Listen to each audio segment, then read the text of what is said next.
Welcome back to the Casting Call cEDH podcast. I'm Blake. And I'm Chase, and today we're actually talking about how we played in a tournament for once.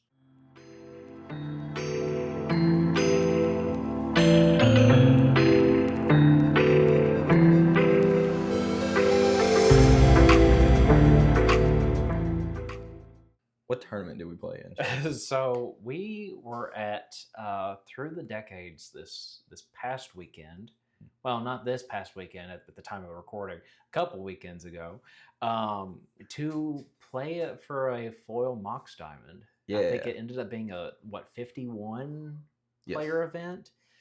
Pretty good turnout, and it was a lot of fun. It's been quite some time since either one of us have played like in an event, or like sometimes it feels like just in general, if it hasn't been like for the channel and things like that. So it was definitely a fun experience. Before we kind of get into our rounds and things like that, what were your thoughts? Because I think that was the first time you had been to that store for a tournament, right? Yeah, I had been up there one time just to look around and like shop and do some stuff because it was a huge store. Yeah. So like Through the Decades in Louisville, Kentucky, massive store. Like they had a lot of cards. I was like, holy crap.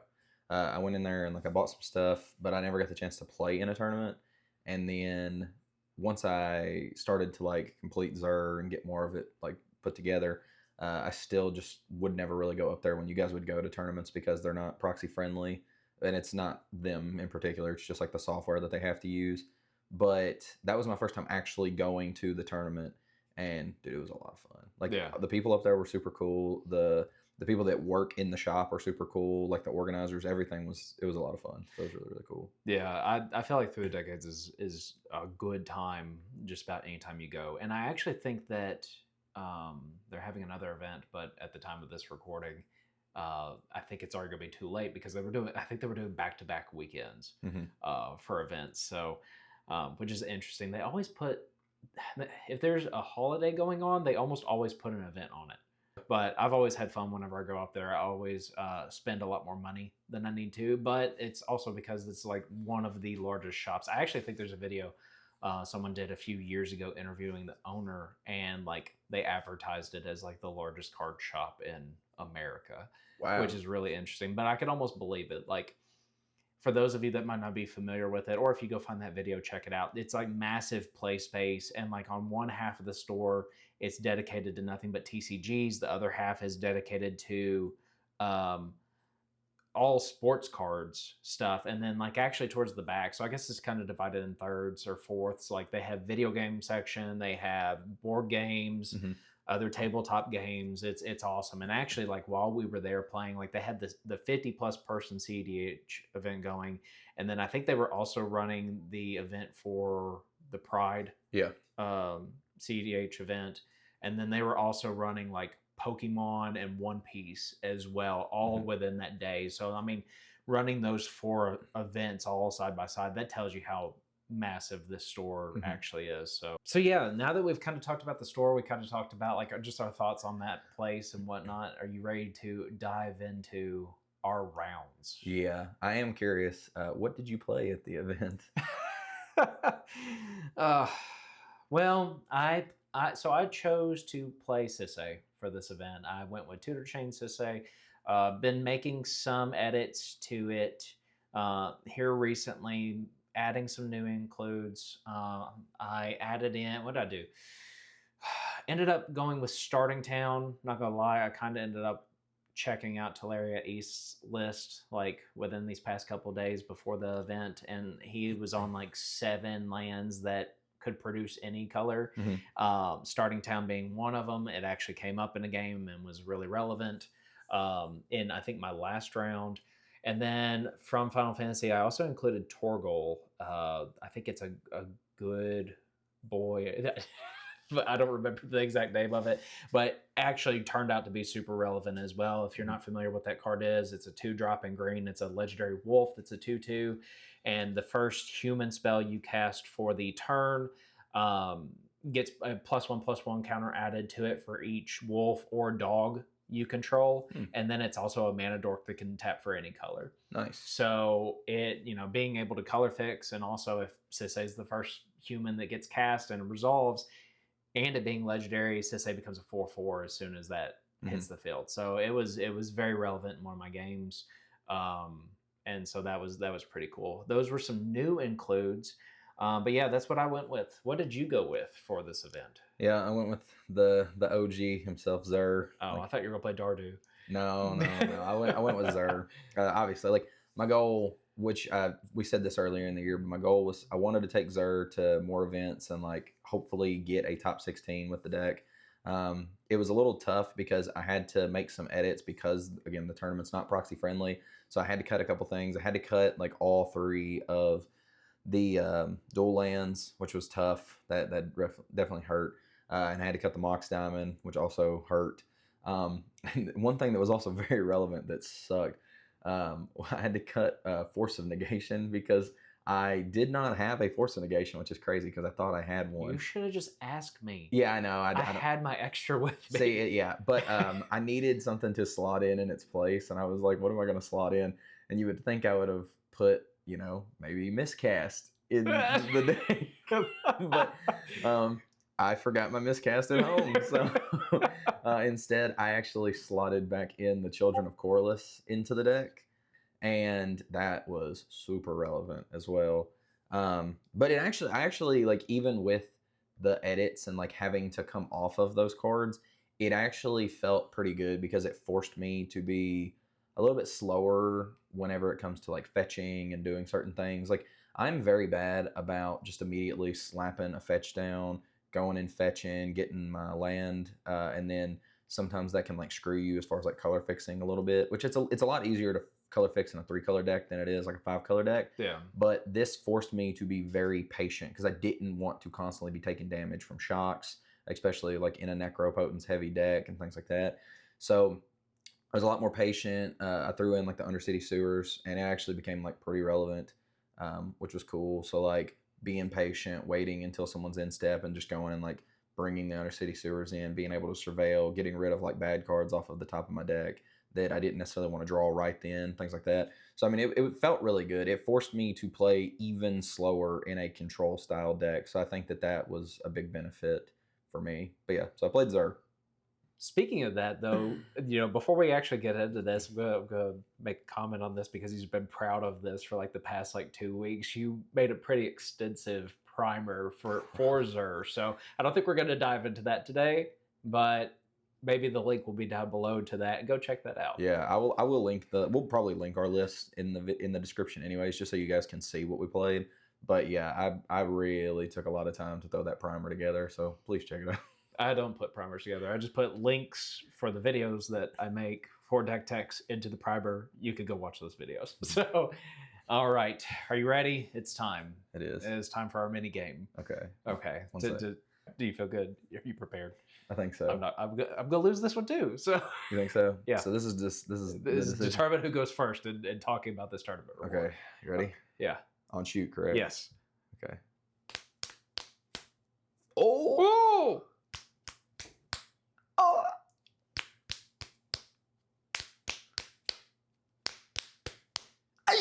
Motherfucker! My confidence was boosted on the first one and then was not on the next several. Okay, fuck it. I'm going to go first. All right, so... How did you know? So in my first game, sitting at seat 1, we had a Timna Malcolm player. Seat 2 was Magda. Seat 3, VV. And of course, me on Sisay at 4. If you all are just new to the channel or haven't been following us for a little bit, I am pretty much cursed whenever it comes to tournaments. I am either consistently seat 4, or I have to mulligan so low at seat 1 that it just never pans out. That's going to be a pretty consistent thing for this tournament still. So in this game, I think I went down to like 6, maybe a 5 or 6. I don't remember off the top of my head, and I didn't keep track of my hands. But it was a pretty good start as far as ramping in the beginning, things like that. But it was not anything equivalent to what this Timna Malcolm player was doing. The Timna Malcolm player, like, it was early Archivist, early Ristic Study, early Smothering Tithe, early this, early that. Like, I think there were probably about 20 permanents on board by the time we ended the game. Mm-hmm. The Magda player was really good, took it really slow in the beginning, was really good with politicking. The VV player, he was doing VV things for a little bit, got stopped maybe 1 or 2 times. Like he was kind of presenting to be a threat. And then I had just a bunch of mana and Sisay out where I could have like put an activation on the stack or done some things, but I held up interaction at points. So the way that most of this game played out, it was exactly like that, where the Timna Malcolm player, it was just value engine after value engine after value engine and just tutoring for things. And like, I don't think he ever cast Malcolm, but he got Timna down and was just accruing so much. The Magda player had Magda out, one of the artifacts that you choose the typing, and it's that. And at one point had 5 treasures, but never went for anything immediately. And that was mostly to keep all 3 of us in check, because the whole time was kind of threatening, like, hey, if one of you all go for a win attempt here, I'm just going to take, Portal to Phyrexia.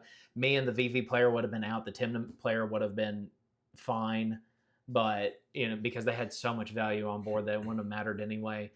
And then the VV player, he would storm off a little bit at times. He went to cast a breach that was a little bit too early at one point.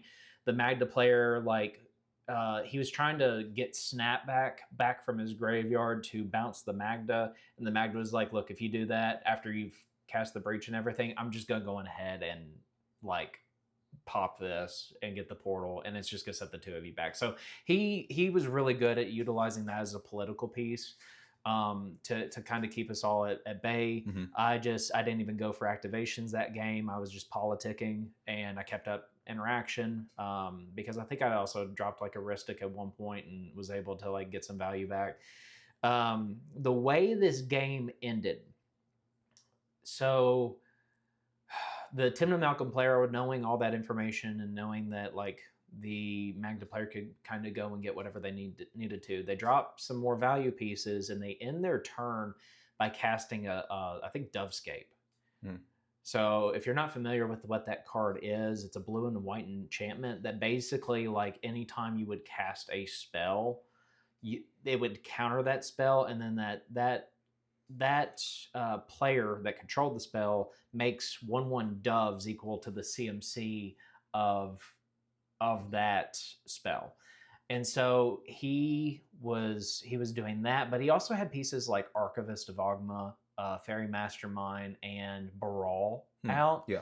And so if with that on board, if anyone had casted anything, he would have had to do force draws. So we put him in kind of this position where, like, and I even tapped down, like I kept a fetch open and tapped it down to kind of cue the Magda player. Because if he had gone for like a Thoracle Demonic Consultation, I had a way of tutoring, triggering the Archivist. Magda player also had a way of tutoring, triggering the Archivist to force a draw, making it to where we can also probably draw more cards to force him to draw more cards as well, and we could have gotten him out that way too. Mm-hmm. But Magda player went into his turn with basically a protected win. And so the Dovescape resolved. Magda in his upkeep cracks his treasures. I'm like, are you getting Portal here? He goes, no, I'm just going to go for it. And so he gets the Clock of Omens out, and he is about to start presenting a loop. He has 2 treasures. He goes to put an activation to untap one of the artifact dwarf. And I'm like, okay, I'm going to respond here. And I had an Otawara in hand. And so I went, I have this Otawara in hand. I can bounce the Clock of Omens, and you won't be able to recast it because you're either A, don't have enough mana here, or B, even if you did, the Dovescape is going to counter your Clock of Omens. And then after that, you're out of the game. I don't know what VV can do. I don't have any other interaction to stop him here. And if I don't go off on my turn, the Timna Malcolm player is winning here. Mm-hmm. So I propose that we draw. And that's exactly what we did. So with like 10, 15-ish minutes left in the entire round, we took a draw in round 1. And nice. so I was glad I was able to kind of talk the and kind of control that situation there, because it could have ended pretty badly. Yeah. So how was your game one? Okay, so my game one, I was in third seat. So seat one was Timna Thrasios. Seat two was Malcolm Kedis. Seat three was me, and then seat four was Blue Farm. So it wasn't just a Blue Farm, so it was Joey. One of our buddies. Yeah. So we start out the game. I'm mulling, and I think I went to, it was either 5 or 6. I can't remember exactly what I mulled to, but I remember I kept lots of mana. I kept, I found a fish, and then I found one piece of interaction, maybe, I believe is what I kept. So I went ahead and, like, everybody starts to establish. The TNT player, I think, just played, like, a land and cast a turn 1 fish. The Malcolm Kedis player played a land and decided he didn't want to feed the fish, so he just kind of kept it back. Came to me. I played a fish feeding the TNT player, but I just was like, I have to get this down. And then Blue Farm decides, like, okay, same thing. Let's be a little bit patient, and ends up spitting out some just kind of puts out like a little bit of mana, nothing too crazy. And then it gets back to the TNT player's turn. They play another land. It's a fetch land. They choose not to fetch right then. Malcolm Kedis decides, okay, there's 2 fishes on board. I need to establish a little bit of a board presence. So they go ahead and, like, play some mana and then go ahead and cast Malcolm just to get, like, an early Malcolm. It comes back to me. I just pay for my fish, drop a land. I think I pass. And in that moment, I think I went ahead. I want to say I don't think it was a fetch land that I played. And I look at my hand, because I did draw some cards off of it, and I drew into some tutors. It gets to Blue Farm player's turn. They just decide, whatever, I'll feed the fish. So they put out, like, a little bit of mana. It gets to the next player's upkeep, and they decide that they're going to pay for the fish again. So they go ahead and they crack their fetch land. Blue Farm responds by oppoing. Oh. Yeah, oppos the fetch, gets their Underground Sea. They can't pay for the fish. Fish dies. At that point, this person's pretty much out of the game. TNT is kind of out of the game. And I realized, like, I don't think I had the mana to do any of my tutors in that moment. So now at this point, I'm like, okay, I'm just going to continue to keep this fish around. So I think I proceeded to keep the fish around for like 4 turns or something crazy. And just being very patient, drawing into interaction, drawing into stuff. And eventually I drew into, like, a Tainted Pact. Then I drew into a Praetor's Grasp.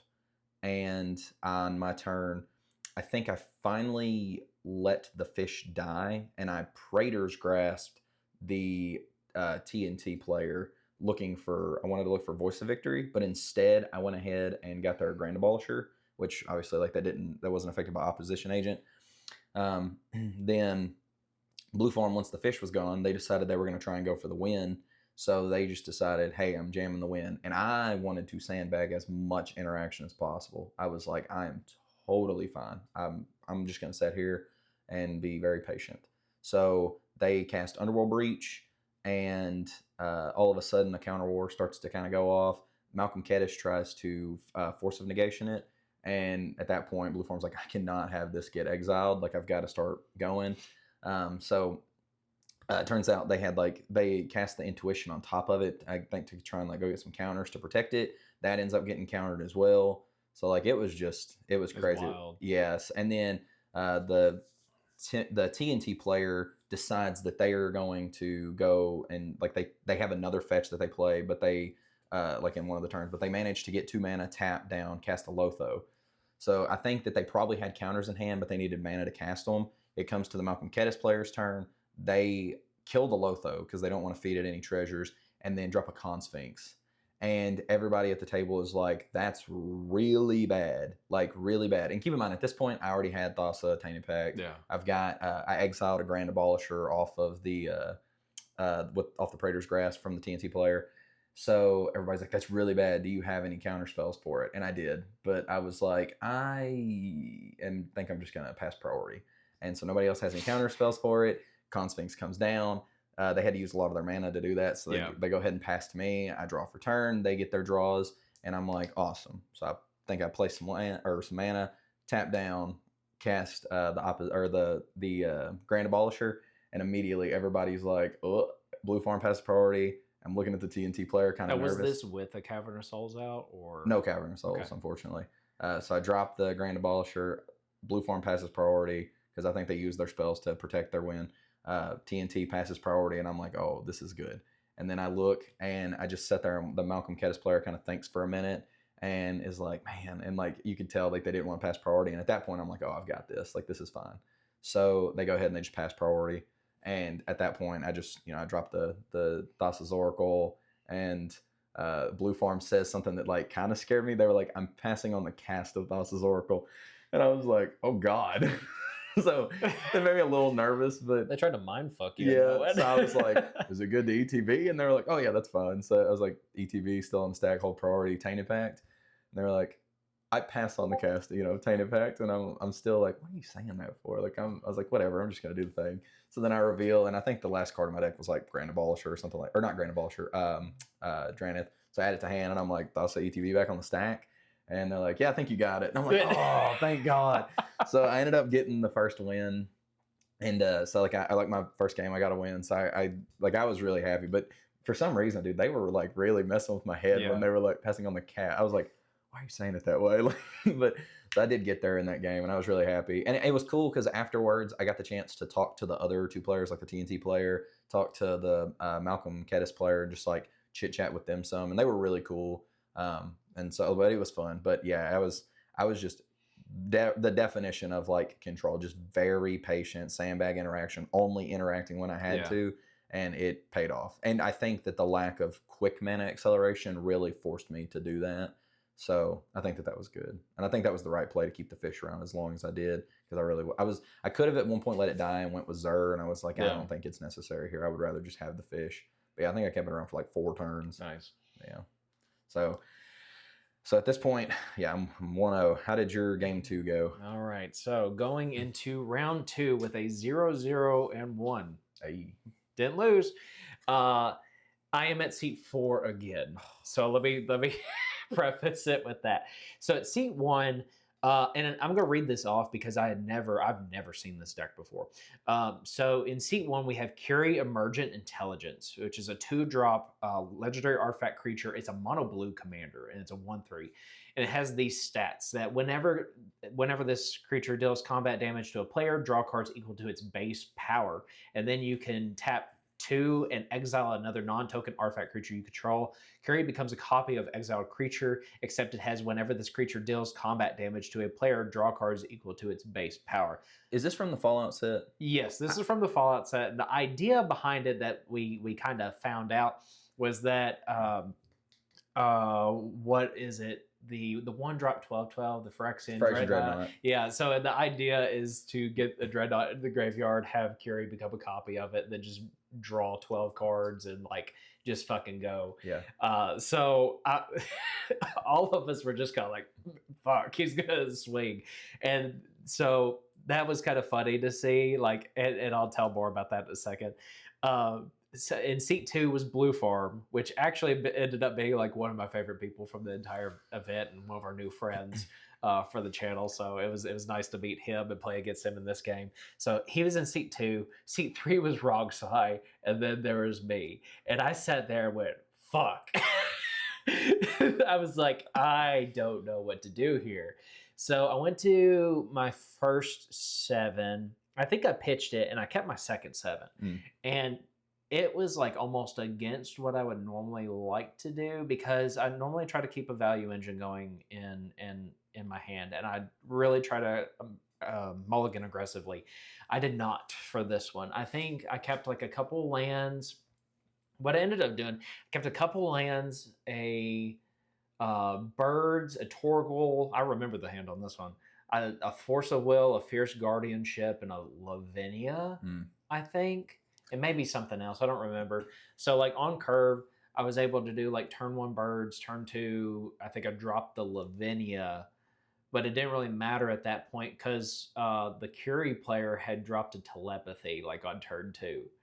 And so it was me, Jake on Blue Farm, but the wrong side player. We all had our hands revealed, and like wrong side was like nothing but lands, just about. Like he mulliganed like aggressively and like kept a few like lands, and like that was it. And then even on his draws where he had to reveal, he just kept drawing into lands. Like he got some stuff eventually, and then like Jake, I forgot exactly everything that he had, but like I think he already had like Necropotence and Born Upon the Wind, and so like dropping down the Lavinia early, seeing the telepathy hit the board, like it was. I felt like I was in a good position. I had some ramp with Torgal and Birds. I already had a legendary out. I think I was able to like hit a Ragavan and a Lotho pretty early. I felt good sitting in seat 4 with all hands revealed, and that means that I was also the first person to go for a wet attempt. So in my going into my turn, I went on ahead and went for it because I had all like at this point, like I had cast a Savala, had Sisay out. Sisay was at like 7 or 8 power, like it was stupid.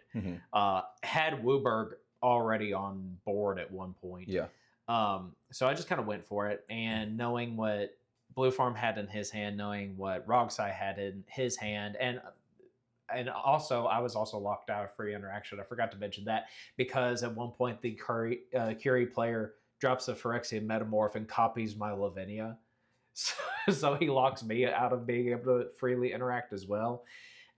They stop me in my attempt, but I make Jake waste like a demonic consultation, and he named swords, and he got rid of like Underworld Breach and I think Thassa's and Attainment Pact and a Grand Abolisher. Like he got rid of a lot of value pieces, and at this point the Rogside player was sitting on a Born Upon the Wind, like a deflecting SWAT to try to interact with me, a Tainted Pact and a Demonic Council. And so yeah, that was interesting because after my win attempt got stopped, Rogsai cast Born Upon the Wind, and he tried to go for it. Jake silenced him, and so he stopped his like win on top of my win.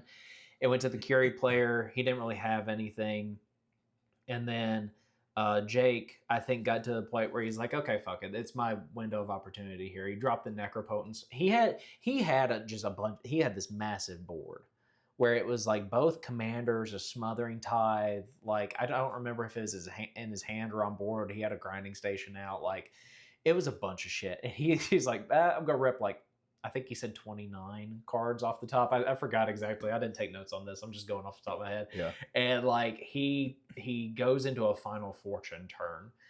And so he kept a hand with Will, Bowmaster, Mockingbird, and like a few other things.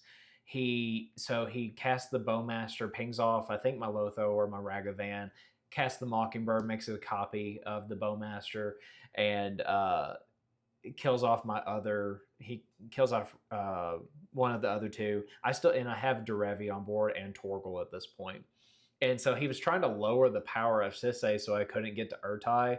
This is where the +1/+1 counter like truly came into play, because even though Sisay would have been a 5/5 just off of Derevi, like I could have still gotten Urtai, but having that one extra power gave me a little bit more flexibility. I still went for Urtai. He cast the Will, and Rogsai didn't do anything. Oh, and he had a Voice of Victory down, so no one could cast anything anyway. Oh, yeah. So like I was the only one that could have interacted.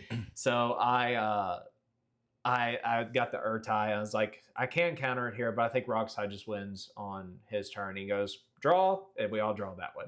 And I actually messaged him earlier today with what I was thinking about, and he's like, no, you probably still did the right thing. You interacted at the right time when you should have. Because in my head, I went back through this morning as I was thinking about this video, and I was like, I could have gotten Deadpool out and then stole the text off the original Bowmaster, and on ETB killed the Mockingbird copy of the Bowmaster and let the Will resolve.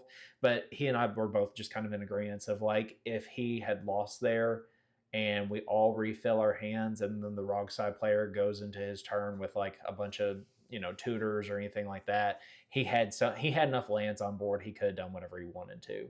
So we took the draw there. Rogside person was really thankful, I think, at that point, because he desperately needed to have to go to the bathroom, and it just like it was like a super fun game. But yeah, we end round 2 with a 0-0-2 record. Dang. Still undefeated. It's true. This is true. No, yeah, my game too. So I actually got the opposite of the luck that you had. I got seat 1 on this one, which I was very happy about. Malcolm Kedis played against them again in this game, which was really odd. I played against them back to back, and they were seat 2. Kefka Court Mage was in seat 3, and then a Kennen in seat 4. So we go into the game. I mulligan again. Just I'm being kind of aggressive with Zer. I find another turn 1 fish with like some mana and I think an Enlightened Tutor. Okay.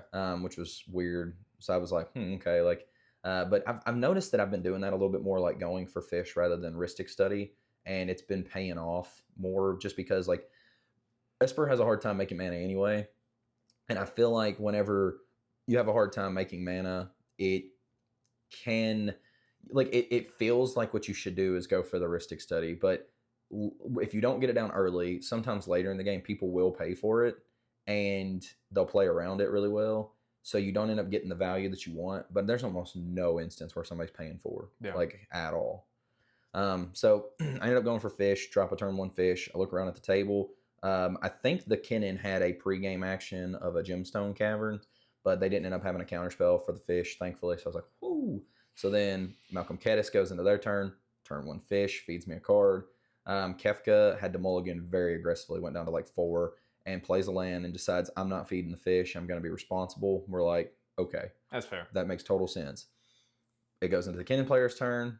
They draw, turn 1 fish. So there's 3 turn 1 fishes at the table.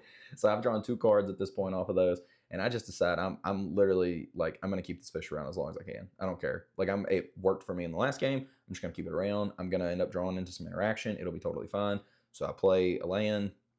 And then, which I think the land I played was like Ancient Tomb. So I was like, this fish is staying around for a while. So I go ahead and pass the turn. And I did. I just went like really hard into the fish plan. And I mean, I kept it around for a while. Eventually, Malcolm Kedis lets their fish die in order to cast a Rhystic Study, again, feeding me a card. Finally, Kefka just decides, I can't keep sitting here getting behind. So they say, I'm going to try and at least cast Kefka and like see some cards. So they just jam into the Rhystics and the fish, and they ended up miscounting their mana. So they were like 1 mana off from casting the Kefka. Oh. And they were like, dang it. So they did have a Kefka on their next turn, but they were just 1 mana shy. Yeah. Like they just miscalculated. So I did feed some cards. I was like, heck yeah. At this point, the Malcolm Kedis player is just like accruing a ton of value. Like they had Malcolm on board, they had Kedis on board, and they had Ragavan on board. So every time that Malcolm was hitting somebody, it was dealing damage to everybody. So they were making 3 treasures. Then they were making a treasure off of Ragavan's actual damage, and they were making another treasure off of the Malcolm seeing the Ragavan deal damage because it's a pirate. Yeah. So we're making 5 treasures per combat, which is just nuts. And they were like doubling up on all this damage. Like it was pretty crazy. It was doing really, really good. So then same thing, they just drop a Con Sphinx. And we're like, oh my goodness. So when they hit me with the Ragavan and took my Soul Ring, and I really was like baiting them into kind of like casting the Soul Ring just because I didn't think that it would be relevant, but I was like, maybe this will, like, because one, I wanted to draw off the fish, but that was a big one. But then also I was like, maybe like I don't want this to be exiled, like, you know, maybe this will be relevant later, and not like I'm big braining it, but I was like, maybe this will be relevant later to where like I just don't want this to be exiled. And so, but I was like, hey, like you want to cast this, like give me a card.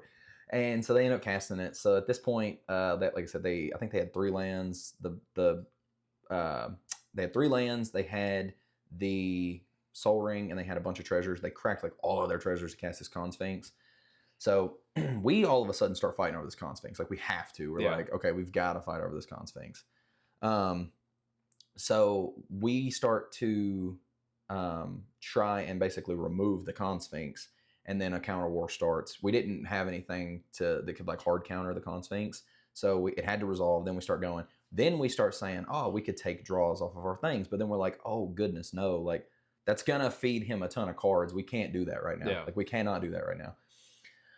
So we end up in a counter war. We cannot kill the Con Sphinx. So Kefka, obviously knowing going into his turn, he's like, I have a Kefka, but if I draw a bunch of cards, this person's going to draw a ton of cards. So they just decide like, I'm not going to do it. I'm not going to cast the Kefka. I'll be responsible. And I was like, okay, like perfect. I won't take any draws off of my fish if you opt to not if you opt to not cast the Kefka. Same thing. Like we'll play responsible around this Con Sphinx. We'll look for interaction. If I get a tutor, I'll look for interaction for the Con Sphinx. And they were like, deal. So we all make this agreement. Kennen, same way. He's like, I won't take any of my draws off the fish. I'll play responsible. Gets to the Kennen player's turn. Kennen player casts the Basalt. Yeah. And we're like, oh God, he's going for the win. And he was going for the win. So then you had to draw cards. That's what I thought about. And I tried to start politicking with the Malcolm Kedis player because I was like, hey, do you have anything for this? Because he is trying to win. And he was trying to present a win. Yeah. So he all of a sudden tries to he tries to remove the Kennen before he could start making the infinite mana with the Basalt. So like it's still on the stack. That ends up actually getting countered, the counter to remove the Kennen. So then they just like last ditch, they were like, man, I really don't want to do this. And keep in mind, I think I may have had like a counter spell in hand, but again, I was trying to sandbag a little bit.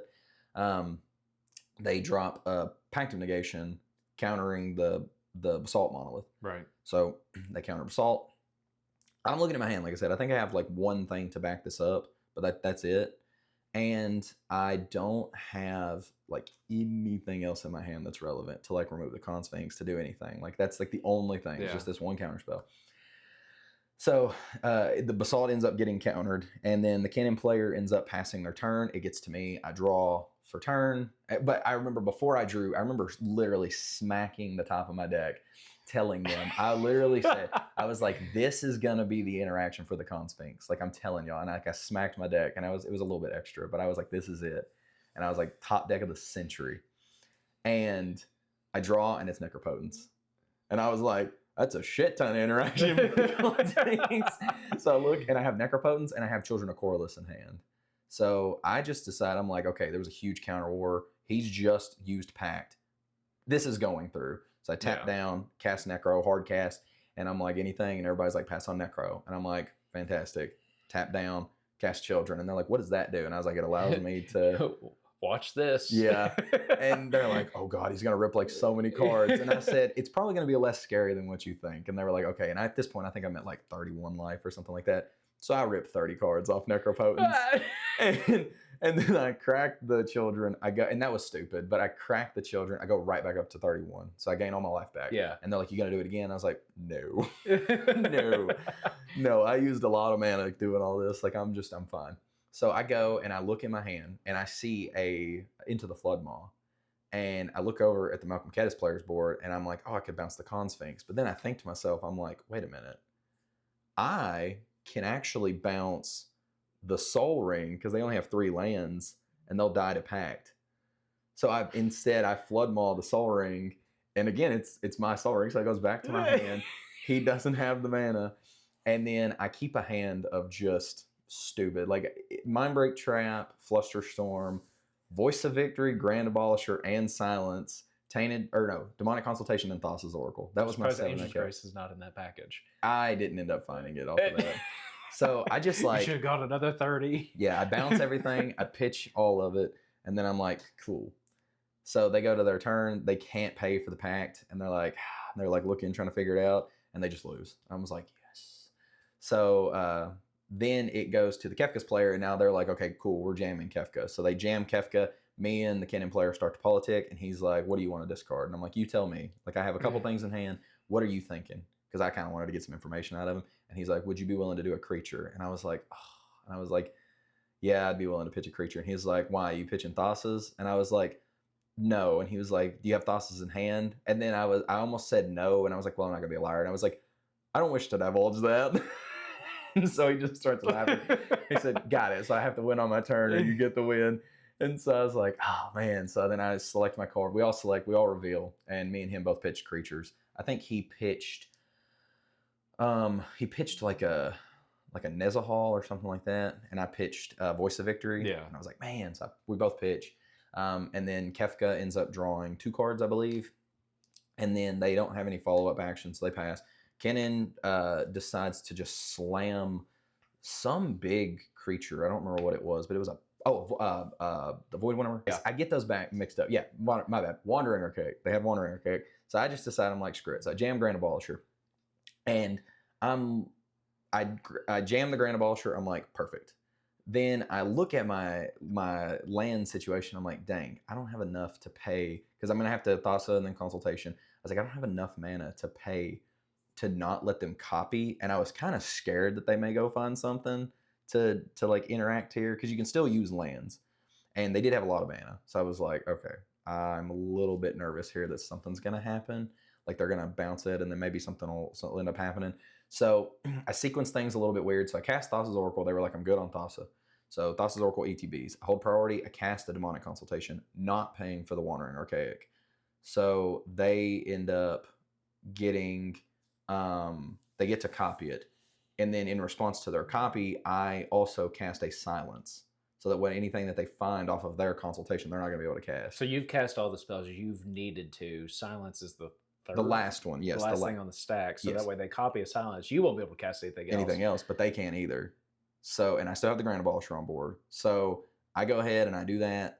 The Silence copy resolves. My Silence copy resolves. I'm feeling good at this point. They do their consultation. They go and they look and they look and they look and they look and they look and they can't find anything. My consultation resolves. I think I named Thassa's Oracle.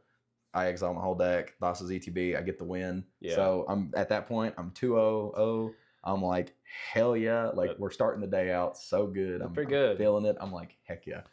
But yeah, It was a tough game. It was a tough one. Yeah. And if I did not top deck the Necro right there, I think we just lose to the Malcolm. Probably. Yeah. So, but I mean, I literally was like, this is it. This is it. And I rip it. And when I saw Necropotence, I was like, boop.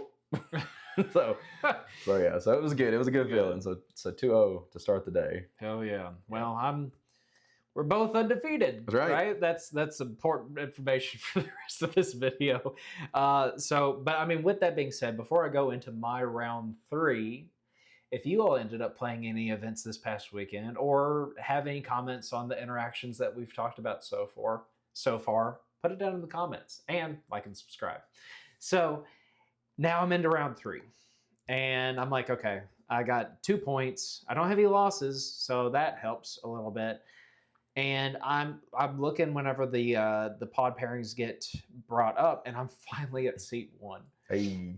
So it's me at seat 1. At seat 2 is a Yuriko player. That well, there's some good things going on with this Yuriko pilot. There's a Marnius player, and then TNT in seat 4. Now earlier I mentioned that there's a theme, and just that I'm cursed whenever it comes to tournaments. And I think every hand that I saw sitting at seat 1 was like one land that wasn't going to do anything with all my win cons. And then eventually I got to the point where I mulliganed down to 3 cards. So I'm at 3 cards yet again, like it was at the last tournament when I finally got seat 1. And so I kept two lands and an into the flood ball, which sounds weird, but seeing the Yuriko player and the Marnius, I was just like, I'm gonna have to keep like something where I can just bounce like the interaction, because the only other card I could have kept, I think, was like a Swan Song or something, and that doesn't hit everything. At least with this, if Marnius plays a Smothering Tithe, I can bounce it.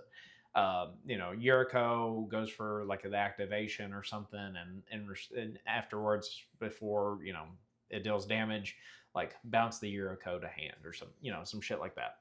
So that's what my mindset was going into this, and then I just drew into the nuts. I think my first card I drew was an Enlightened Tutor. Or maybe another land or something, whatever it was, like I was able to do something to where like I play the land, pass, got back around to me, do something set up for Enlightened Tutor.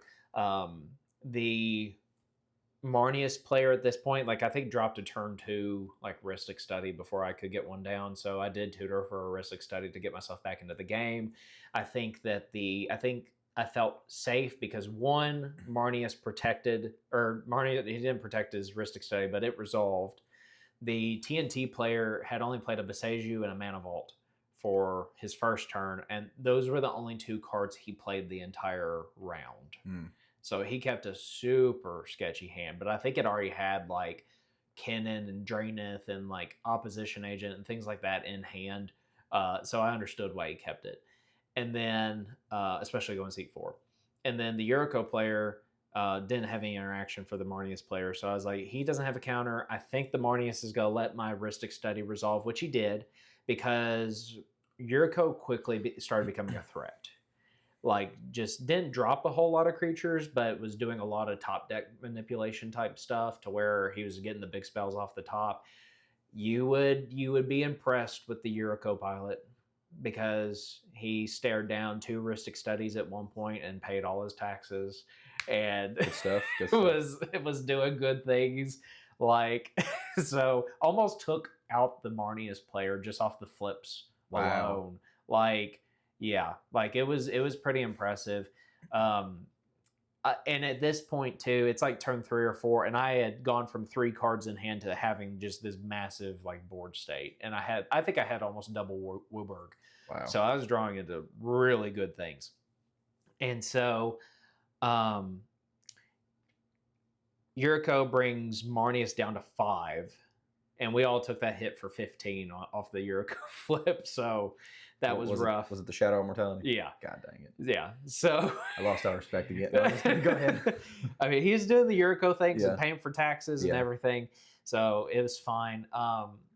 I did forget to mention the Marnius player did kind of slow him down in the beginning. He was able to kill off a couple of like a Memnite and another like 1 power, 1 toughness thing to make sure he wasn't getting enough ninjas out or doing the Yuriko stuff. The fucking Yuriko player actually cast the what is the thing where you can pitch a black and then it destroys all creatures that enter the battlefield this turn. Force of Despair. Oh yeah, I think, yeah. He cast that, got rid of the Bowmaster in the token. So like he didn't have nothing but Yuriko, but he was really focused on the top deck manipulation stuff and doing extensive damage to everyone. Mm-hmm. The Marnius player, he had like dropped a Mirror Maid, copied his Rhystic, cast Marnius again, like, and cast like another creature, and he's like, I can't take another hit. Like if I take one, or we're dead, or I'm dead here. I was like, no, that's understandable. He could still swing at the TNT player because he hasn't cast anything whatsoever. TNT like just doesn't draw another land and is sitting there with a Boseiju and a Mana Vault and goes past turn. And I have all this value stuff in hand, but I'm like, how am I going to get around some of this stuff? There's no way. They had blown interaction on each other. Before I got into my turn, I Boseiju the original Rhystic Study, so that way I could cast more spells and not let them draw into cards. I was sitting with in my hand the Tyvar, an Amanatu, a Fabro Elder, and like a few other things. I think even Deadpool and a bunch of shit. Mm-hmm. And I just say, fuck it, I'm going to go for it. So, unprotected, I'd had no counter magic, nothing. I cast Tyvar. And they're like, okay, that resolves. I'm like, okay. I cast Fabro Elder. It resolves. And I have a Mox Diamond and 2 lands that can produce anything, and then Fabro Elder that has Pseudo Haste and Sam's Red. So I'm like, okay, cool. I'm going to put a Sisay activation on the stack. And they start talking about it. And they don't respond to the interaction, but they're talking about like how they could like interact with it once they see what I got. And so I ended up just getting Teferi. So that overhearing the conversation, I just went ahead, slammed down the Teferi because Sisay was big enough to get a 3-drop out. And they're like, fuck. And so they couldn't like auto war it or anything. It was too late to respond. I untapped my Fabro Elder. I still had Sans Red, but I went on ahead and tapped it down and used nothing but the green to cast the Amanatu. Mm-hmm. and I flickered the Fabral Elder again, tapped it down, tapped a land, got Nicol Bolas, and just started proceeding to do the Walker line. Like they saw it, but they saw the end, but they didn't really know how Sisay won. So I just think that they had interaction they could have used. They just didn't know how the deck functioned Yeah. to really know like when to respond or anything like that. And then them kind of like trying to collaborate in politic and figure out like what to remove while I was actively tutoring and they were trying to figure out what to do. I was just like, yeah, I have it here. So I sat down with them at the end. I was like, this is just kind of a future reference thing. This is how this part of the combo works between the Planeswalkers and Oath of Teferi and things like that. So Yeah. we ended up getting our first win in round 3. So I have this record of 1-0-2, still undefeated. Hell yeah. No, so I went into my third game and I was actually against Kennen Jake, like Jake that's on Kennen, and Jake that's on Blue Farm. So both Jakes. So it's Jake on Kennen in seat 1, Magda in seat 2, Jake on Blue Farm in seat 3, and then myself in seat 4. And it was weird. I'm very grateful that I played this game early in the day rather than much later, because it really helped me going into like the later parts of the day. That had to have been a hard round, dude. Okay, so we immediately, when we got over there, we all wanted to propose a draw, but Magda was like, no, I kind of need like a win, so we decided we were going to play it anyway. So my mindset immediately went from try to win the game to like try to force the draw, which I think I'm starting to really see why people don't like this whole draw meta that we're in. Like it really changed the way that I played. So there were times where I molded again the way good hands for a way to stop the Magda, because I was like, oh, this will ensure the draw. Like I'm going to force the draw here. And we all like agreed to do that, to try and force the draw. So we're like, oh yeah, we're going to force the draw. And then that way we can just get the point. We'll lock and then we'll be fine. Like we'll for sure lock for top 16 and we'll be good. So I'm like, okay, I'm trying to force the draw. So I go and I end up finally getting to like an OBM, like a Bowmaster, start keeping like the Kennen in check, like killing some dorks, start killing the like Magda and the dwarves, keeping them in check. And by that point, Magda finally says, hey, I would like to propose a draw. And I let myself get politicked very hard in this game. Like it was bad. Like it was very bad.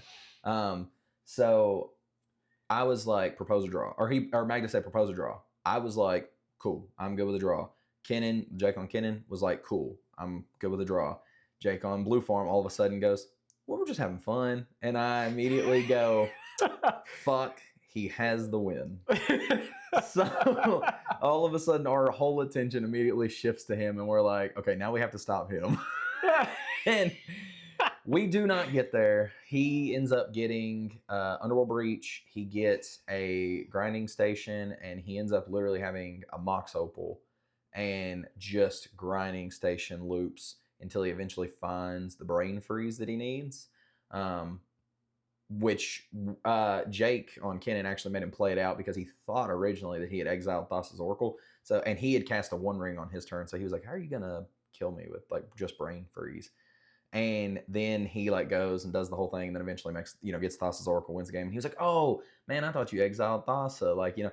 And he said, dude, you could have just asked to like look at my exile pile. And he was like, well, no, because you still had Praetor's Grass in yard 2. And I didn't want you to look at that and go, oh yeah. And then Praetor's Grass, like one of them. Yeah. And, so yeah, I was very grateful to have this game early because it made me realize like how susceptible to the politicking I was and how that playing for a draw mentality can like shift what you're doing.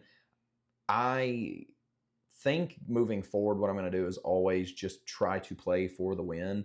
And if the opportunity to force the draw arises, then go for it at that point.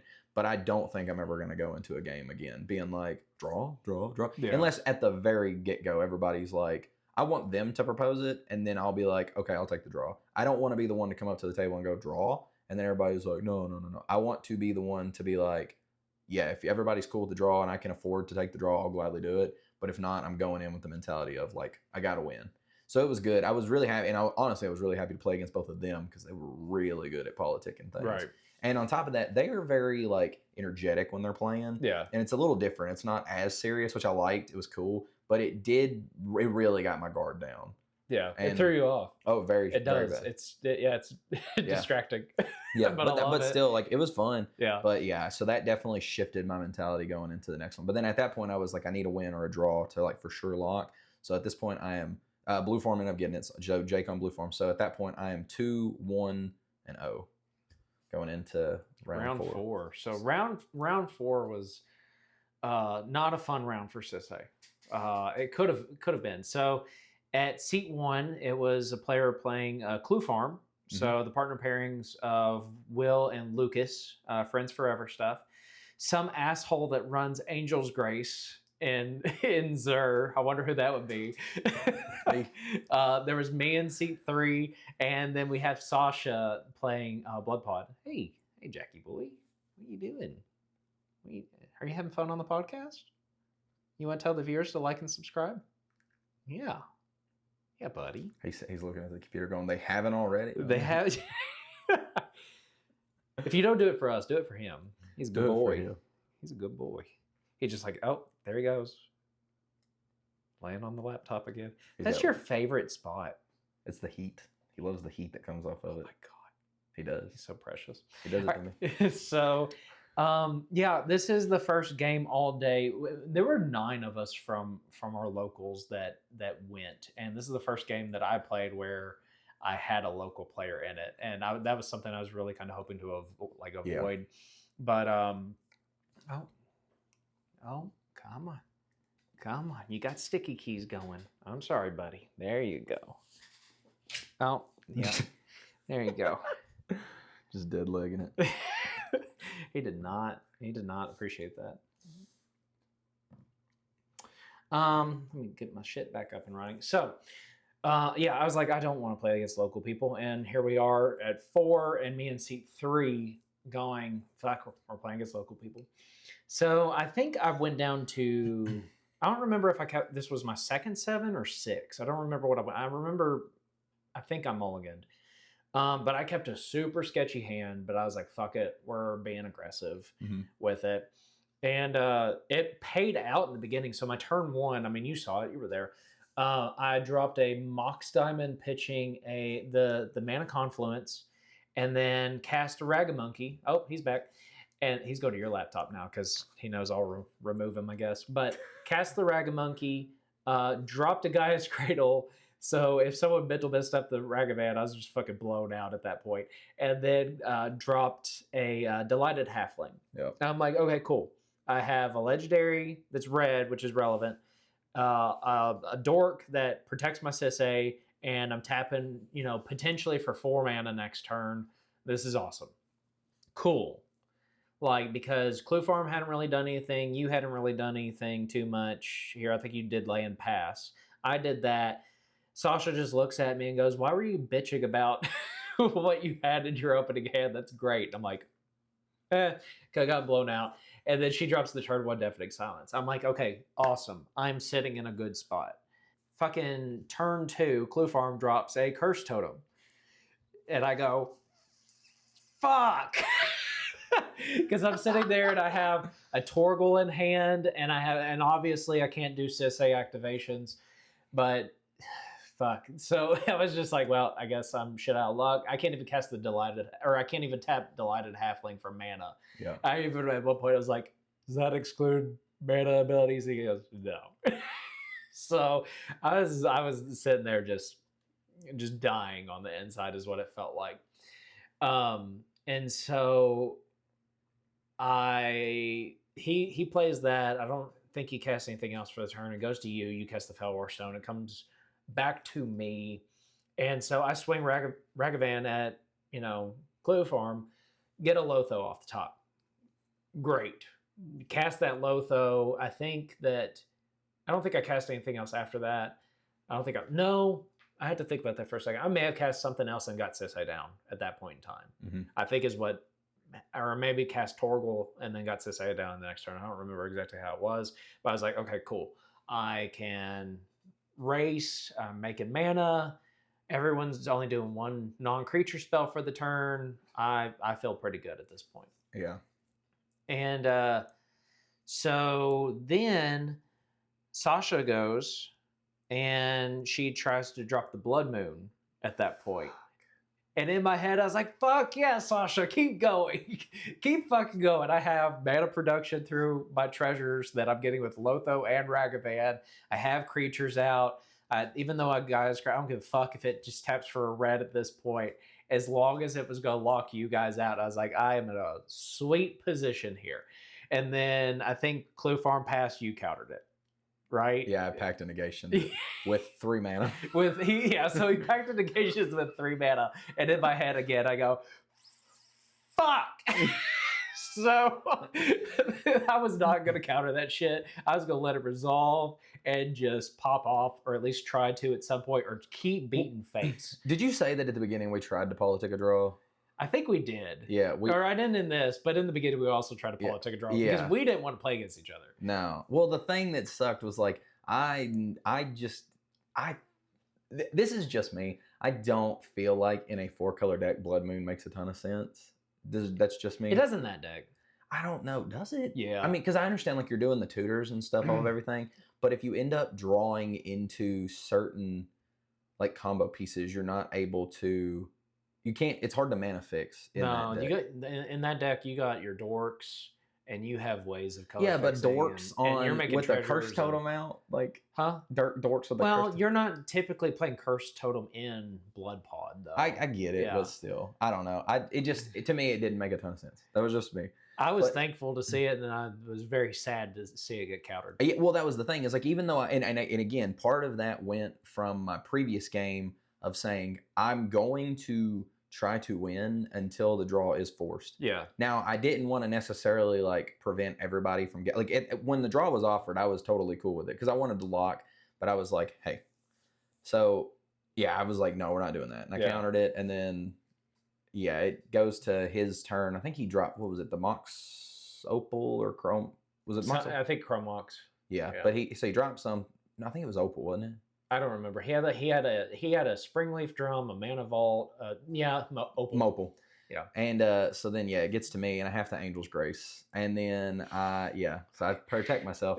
I play my land, and I have the mana at this point to cast Zur, I think, because I remember I had the mana to cast Zur, and I tried to cast. No, I had the mana to cast Heuristic Study. Yeah, you had both Fish and Heuristic, I think. Yeah, I had the mana to cast Heuristic Study, but then I couldn't because of the Deafening Silence. So then it had to go back to your turn.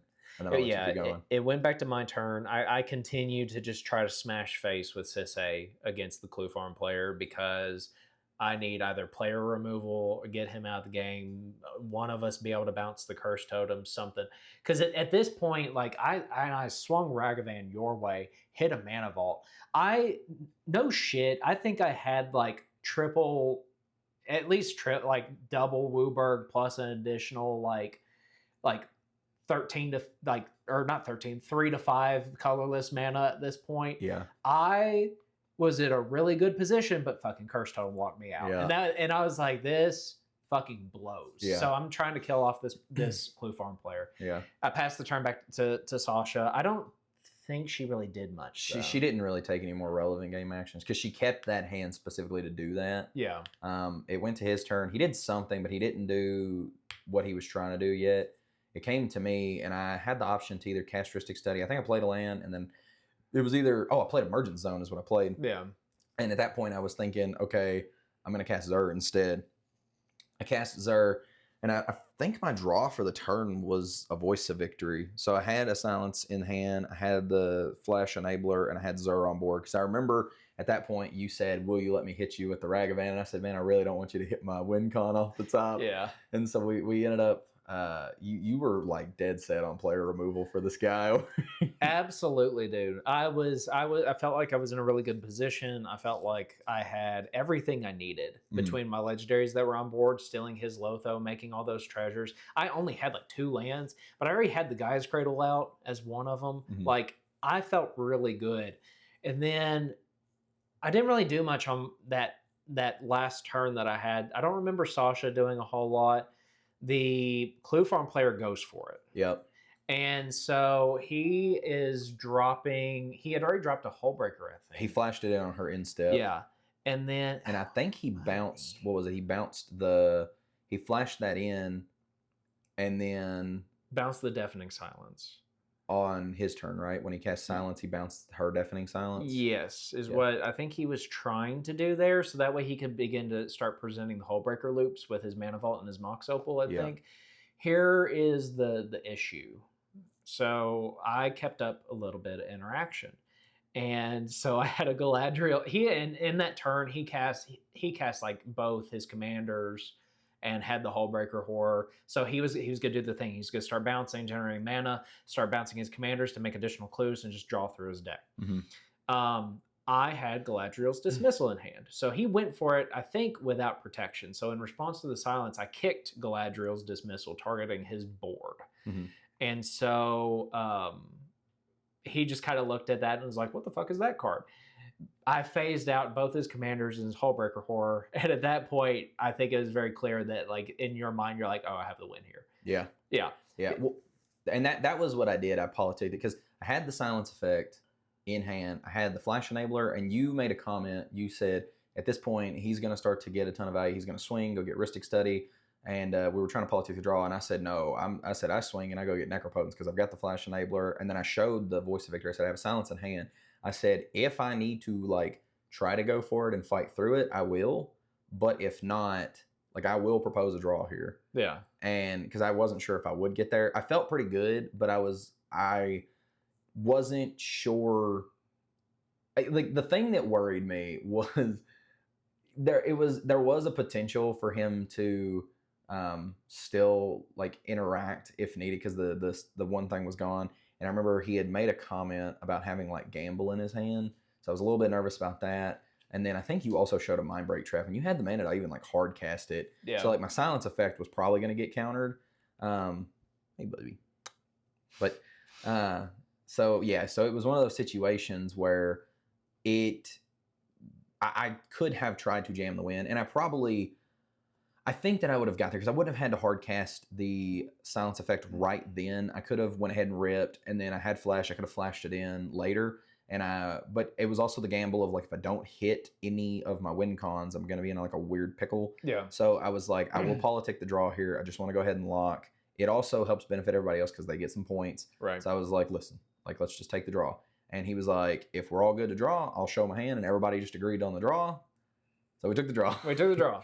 So at this point, I am 1-0-3, still undefeated. Yeah, I am 2-1-1, not undefeated.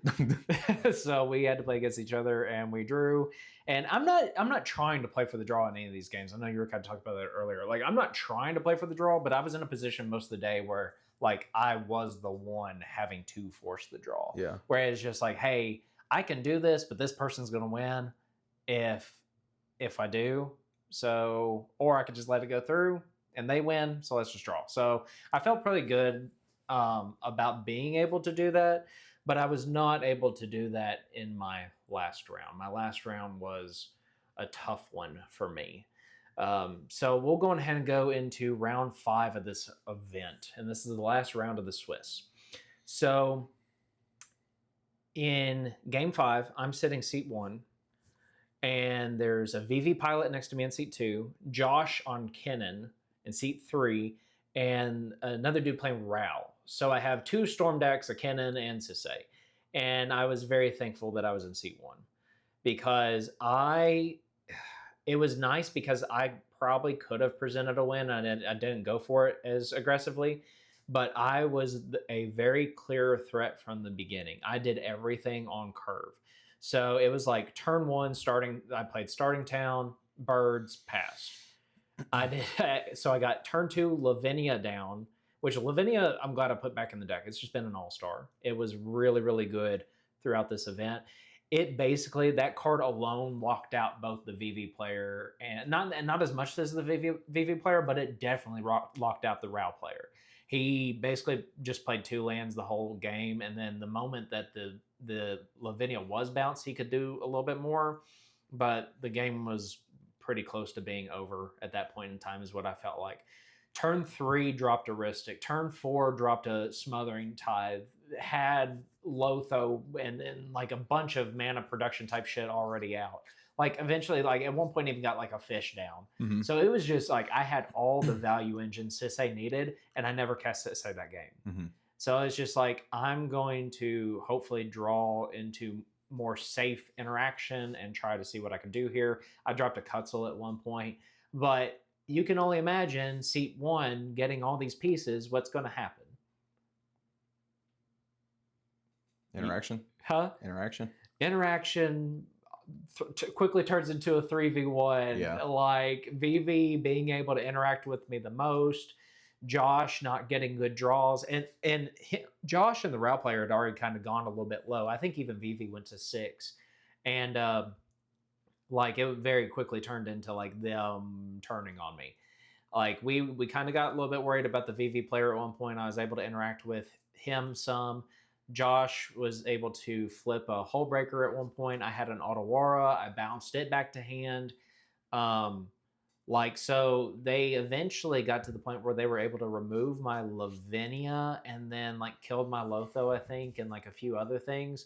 But Josh flipped into a Seedborn Muse like right before that. So the tides very quickly turned. And we already knew that he had a Hull Breaker and a Force Negation in hand, but he didn't really have anything else after that. And so VV went. He didn't really do much. Josh went.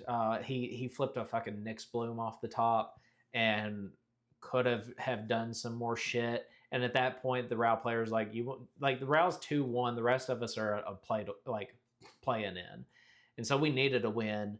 But I was the one out of all of us that would have had the most points if we drew. And so I was like, it's a gamble if I do, but with how much they turned on me and then how quickly Josh just like developed the board presence with Seaborn and Nyx Bloom, we were all just kind of like, there's no way that we can win through those two things. Even the Row was like, I could kill the Kennen here, but Josh was going to be able to recast it on his turn. Like, it was just, he probably had it, but we all agreed to the draw there. Yeah. The only thing Josh wanted to do was tap his Grim Monolith infinitely and generate colorless mana and cast the Void Widower, and he goes GG's.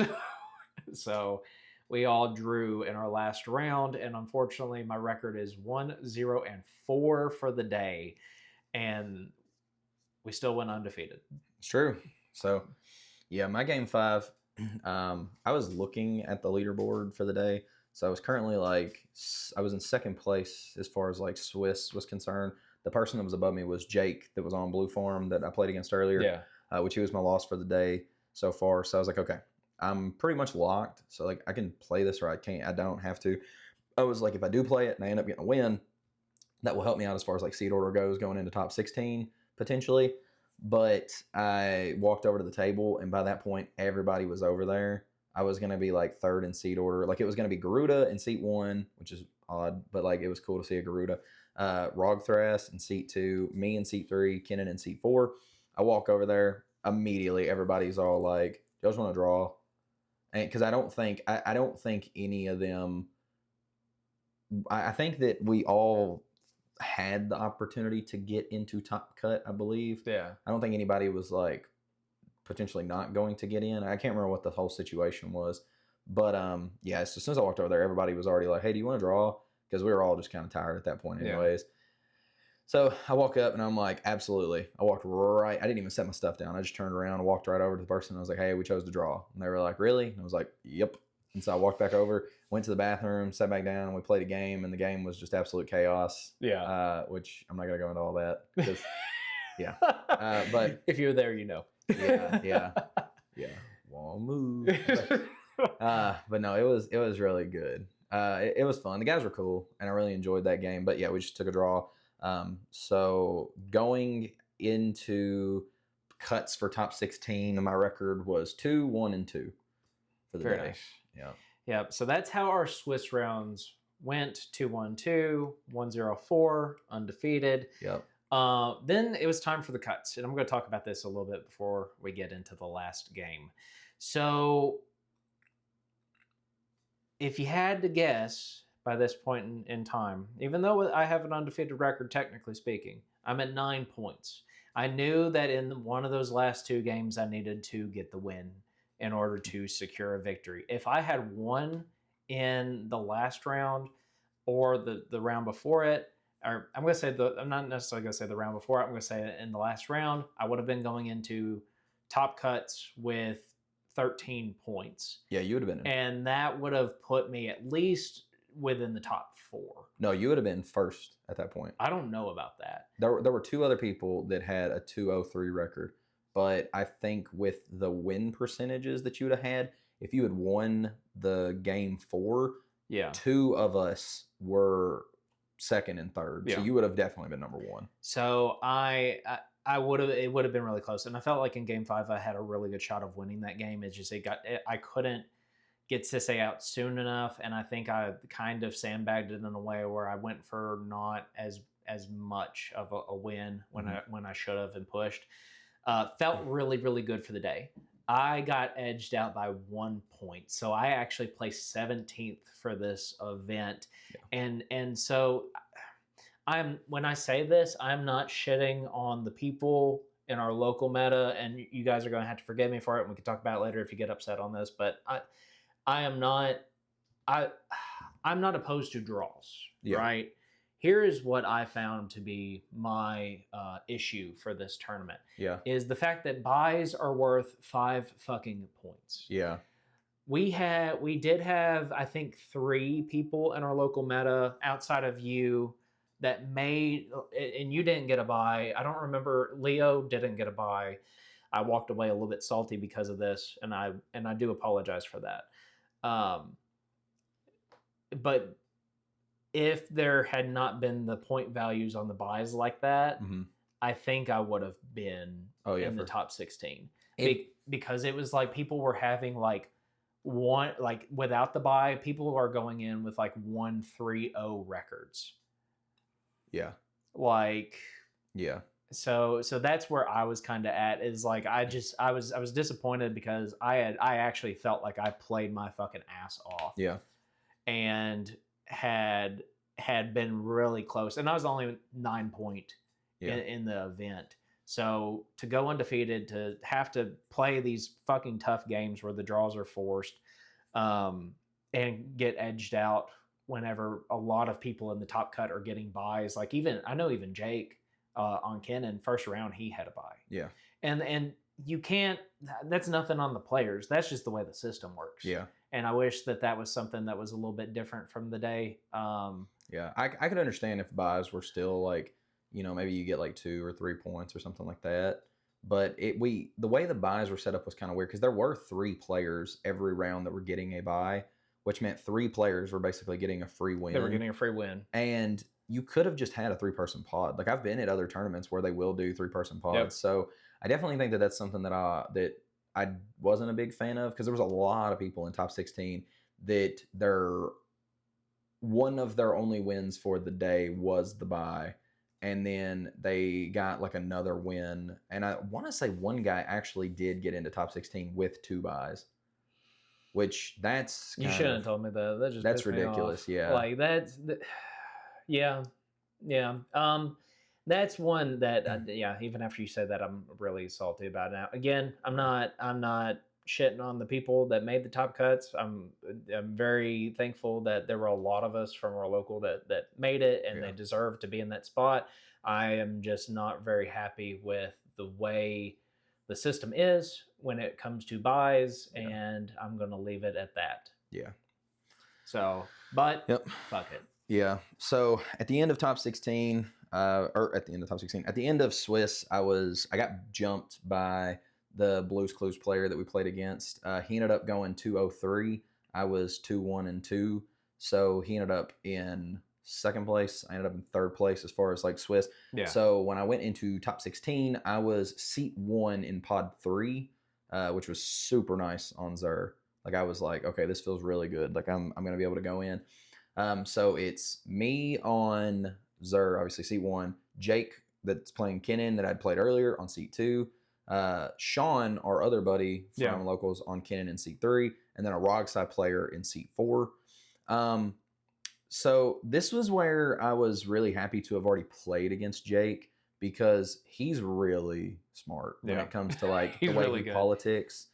And I let myself get really politic. Nothing against anybody, obviously, but like I let myself get politicked really hard in that previous game. So going into top 16, I was like, hey, I'm not gonna let this happen again. What I should have done though is also tried to be a little more proactive with politicking with the other players at the table. So Jake makes a little remark as we're like beginning our mulligans, and it was pretty smart. Like I said, it was pretty clever. Um, yeah. So Jake makes a little remark. It was pretty smart. Like it was really clever as we were all beginning to mulligan. So there's a Rogside player at the table, and he says, "So we're all gonna mulligan appropriately for Rogside, right?" And immediately I'm like, "No, I'm gonna keep a hand. I'm gonna give a hand that benefits me. I don't care." Yeah. Like, my idea of mulliganing for Rogsai is like find a very early value piece. So I decide, hey, I'm going to go very early value, and I think I kept my 6. It was like 4 lands, 3 lands, a Soul Ring. No, what did I take that back. I'm trying to think of what I kept a 6. I do remember I kept a 6. I had a Chrome Mox, Born Upon a Wind, land,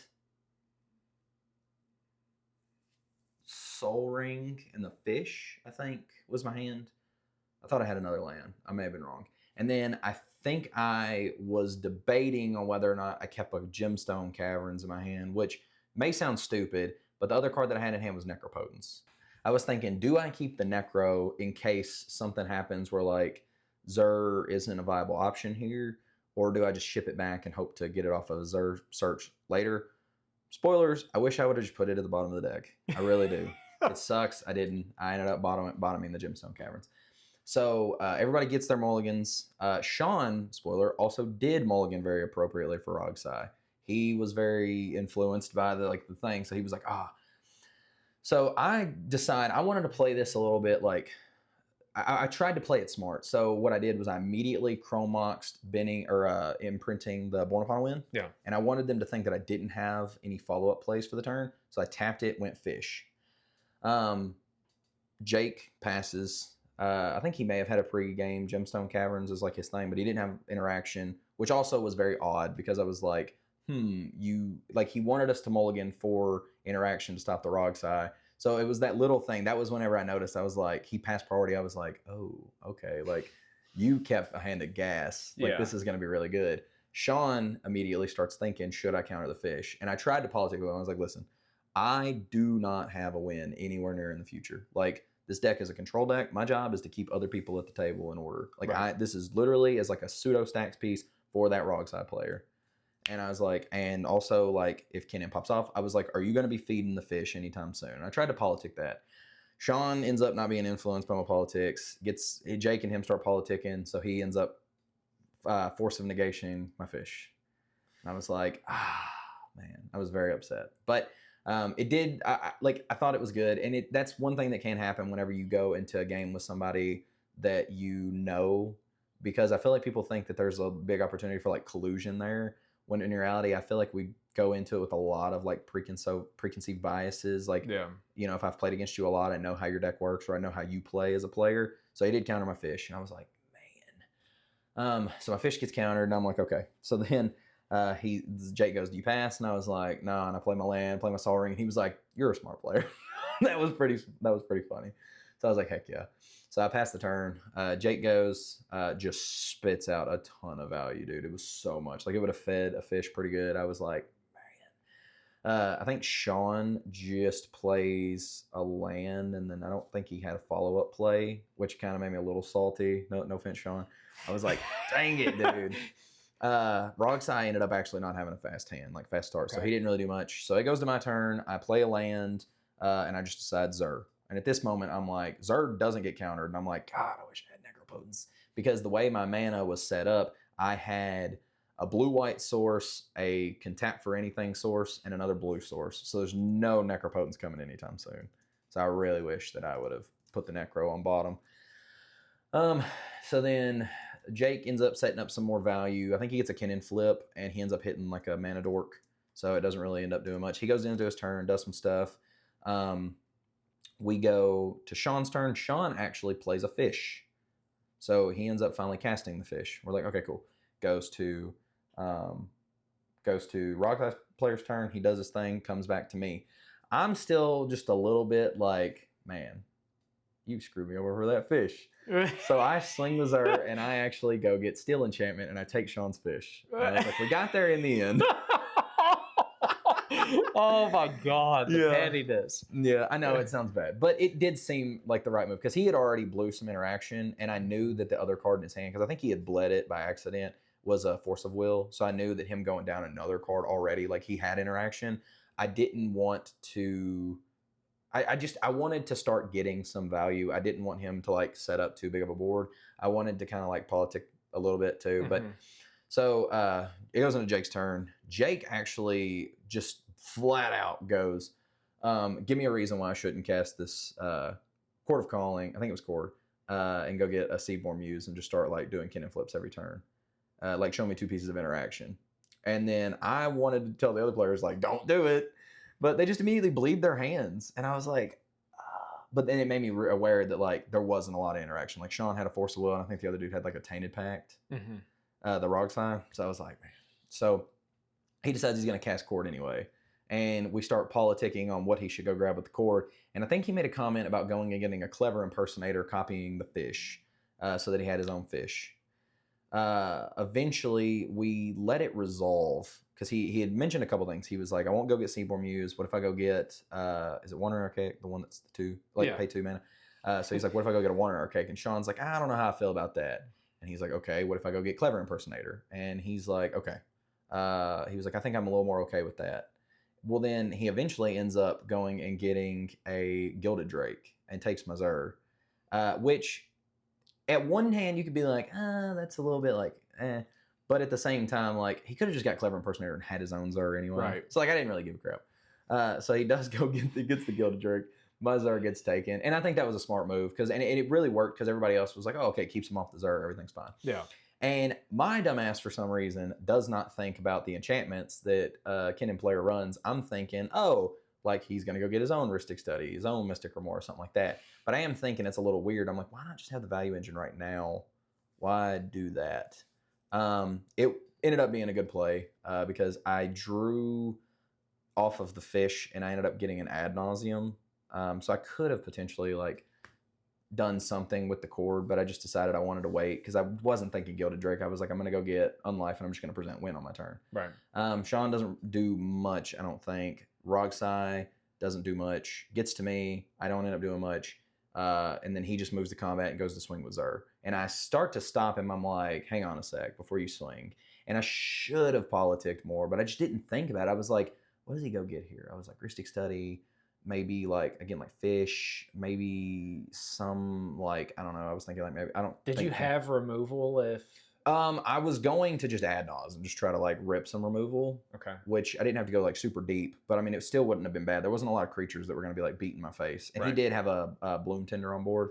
So I was thinking to myself, I was like, dude, what does he go and grab here? And I should have asked like the other Kennen player. So that was a lack of my politicking skills there. So then I decide, I'm like, yeah, you're good. Go ahead. So then he swings. At that point, I'm a Zer player, so I understand how the stack works. You either interact with that ability or you don't interact at all. So he's like, am I good to search? And we're like, sure. He starts searching through his deck, and I see him grab the Rhystic Study, and he kind of like thinks about it, but then he puts it back and he starts searching again. And all of a sudden, he goes and gets the Judge, and he's like, can I talk to you away from the table? And when he walks away, I'm asking at this point, I'm like, what other enchantment could he be grabbing? And Sean's like, fish. Maybe he runs Steel Enchantment, and he wants to like know how that interaction works. And I'm like, okay. And then he comes back to the table and he goes, give me a good reason why I shouldn't play this Freed from the Real right now. Like, go get it. And I'm like, I don't have one. I don't have a good reason. And then everybody else goes, yeah, we don't have good reasons for why you shouldn't do that. So he just comes straight in attached to the Bloom Tender, makes infinite mana, wins the game. And I was like, fuck. So as much as that hurt, I am so glad he did that. Because I will never fucking let a Kennen ever have my Zer ever again. It will never happen again. It kind of sounds like neither one of us walked away with a Mox Diamond, but with a lot of salt from this event. Yeah. But it was also still just a really good No, I mean, at the end of the day, I felt like I learned a lot. So like that was cool. I met a lot of dope ass people, like Jake and Jake. Jake and Jake. Both of them fucking awesome dudes. Yeah. I really enjoyed playing against them. They were super cool. I learned a fuck ton about my deck. Like one, I learned a lot about what my deck is capable of, and the edits that me and you worked on that one day where we just like kept being really nitpicky about what should go and what should go. I literally feel like this version of Xur is the Xur that I like. I mean, it's so good. It feels so strong. There were even games where, again, I took draws where I felt like had I continued to play it out, I would have felt fine in the game. Like if I would have done the appropriate things, I felt good like the whole game. It felt good. And then also like I could tell that just playing more, my ability to politic had gotten a little bit better. Yeah. Doing coaching with Ian and stuff like that. Like I could feel that I had gotten a little bit better about like knowing what hands to keep. Like he made it very clear, like don't rush through your mulligans. Like it's the most important part of the game, really. Like he's like, if you think about like, let's say like if a game goes on average, like we'll say like somewhere between like 4 to 7 turns, which 7's like pretty late game anyways. But like let's say like 4 to 7 turns. If your hand is like, let's say you do that and then you put a value engine and let's say you get to rip like another 7 cards, your mulligan accounts for almost, if not more than half the cards that you're going to see for the whole game. So it is like the most important part of the game. And so I took mulliganing very serious and it really paid off for me. I didn't keep hands that were sketch. I was like, I'm only going to keep hands that make a lot of sense. And it paid off. I think that had I thought a little bit more, like if I had known that that was a possibility of him going and doing that, I would have been able to interact a little bit better there, like potentially fire off the ad nauseam, potentially politic a little better about like, hey, let's stop this piece. Like, use the other player's interaction to like stop that. Right. Things like that. But at the end of the day, it wasn't something that I was thinking about. So it was really good. I feel like it definitely, one, it helped me. So now going into more events, it'll be something that I'm aware of. I've not stopped thinking about that game since it happened. Like it's just, I haven't stopped thinking about a lot of these games. Yeah, no, seriously. Like I've literally thought about that game just on repeat. Like yesterday, it just would not leave my brain. I was like, I've got to, like, I just like, how could I have done better? How could I have done better? Not to like to the point of like obsession, but just like to get better. So it was fun, and I ended up finishing, like I said, I finished 3rd in Swiss. I finished 6th overall, and so I met one of my goals. One of my goals was to top 16 in event with Xur, and I top 16 in event with Xur this year.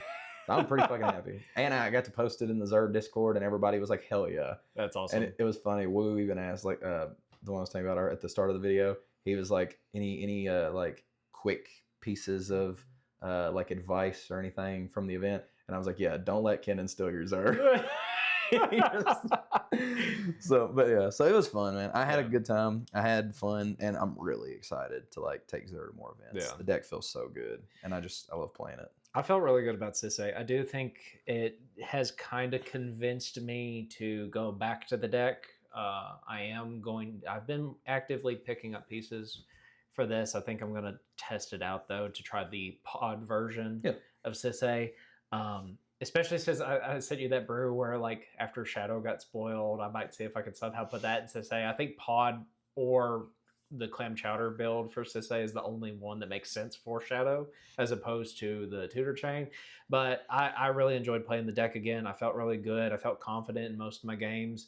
I made the comment a couple of times to players that were not in our local meta. I was like, I felt like I could actually talk for once because the reputation I've built up at our local, I feel like I'm not allowed to politic most of the time because people go, I'm not going to listen to anything that you say, Chase. And then what ends up happening happens. So that is what it is. Not trying to be,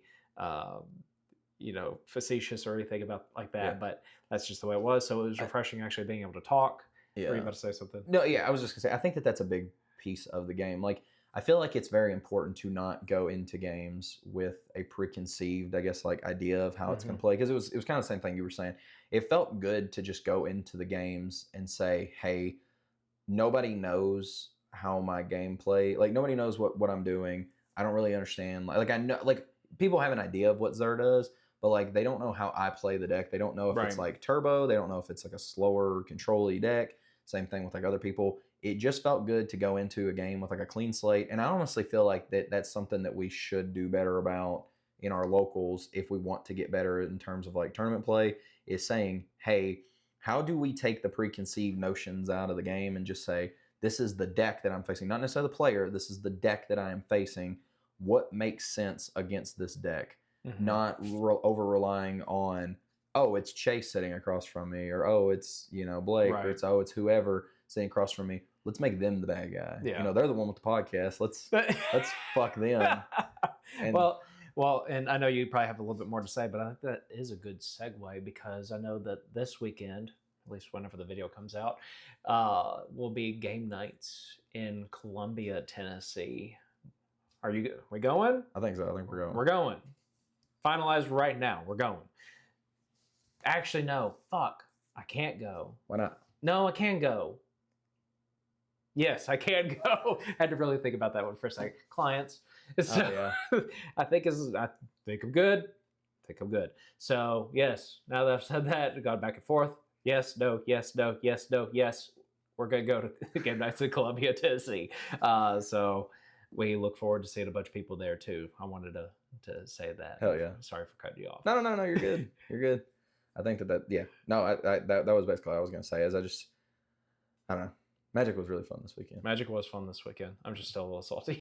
Yep. And then the final pod of the event ended up being Jake, like the Ken and Jake, obviously. Jake, the Blue Farm Jake. Yes. A RAL player and Kefka. The Kefka, the one that I played earlier, the one that I told you in the Kedis, Malcolm Kedis pod. That Kefka, he ended up making it into the top 4.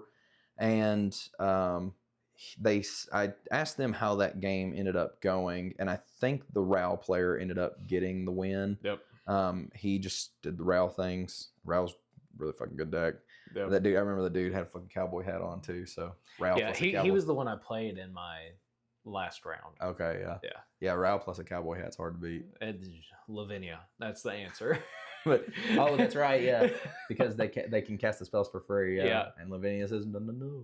Not today. Yeah, so that's pretty good. Yeah, but no, can't cast out creatures greater than your lands. Yeah, so that was good. Yeah, but it was just fun. And so neither one of us walked home with a Mox Diamond, but I do hope that by the next time we record one of these, one of us walks home with a damn foil Guy's Cradle or a revised Volcanic Island. That'd be nice.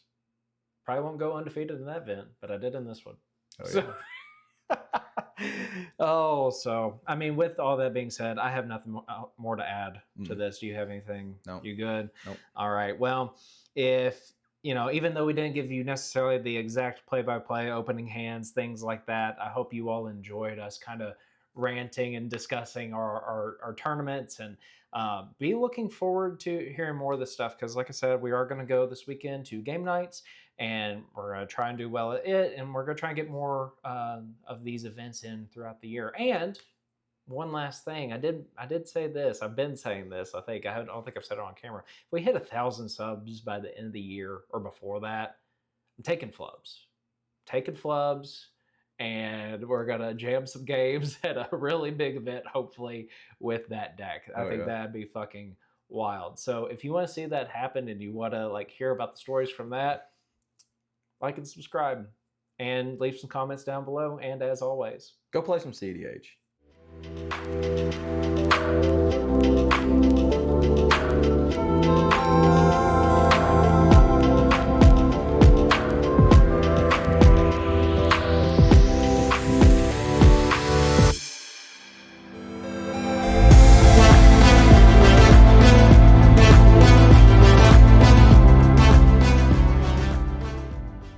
Kenan decides to just slam some big creature. I don't remember what it was, but it was the Void Winnower.